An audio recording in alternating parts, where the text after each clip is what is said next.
ফুলের মধ্যে একটা আলাদা রকম মায়া আছে। আর সাদা ফুলটা দেখলেই শান্তি লাগে।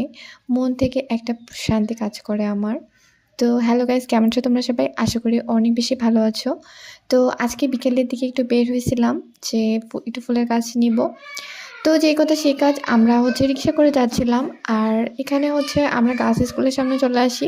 তোমরা যারা রংপুরে থাকো তারা কিন্তু জানো যে গার্লস স্কুলের সামনে অনেক রকমের গাছ পাওয়া যায়। আর এখান থেকে আমি কিছু গাছ নেই। তো এই তো এদিকে আসছিলাম। তো আমরা এখানে যে পার্কটা আছে এদিকে ঢুকলাম। আর এখানকার পুকুর পাড়টা তো আমার ভীষণ ভালো লাগে।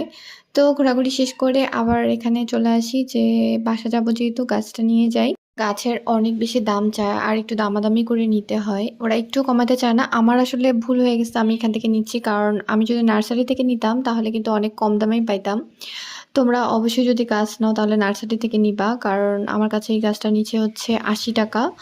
আর বাট নার্সারিতে কিন্তু এই গাছটা 50-40 টাকা হলে পাওয়া যেত। এই যেহেতু ফেলছি, মন খারাপ করে লাভ নেই।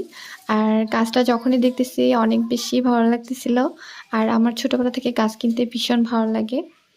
তো যাই হোক, আজকে ভিডিওটা এখানে শেষ করছি। তো সবাইকে টাটা।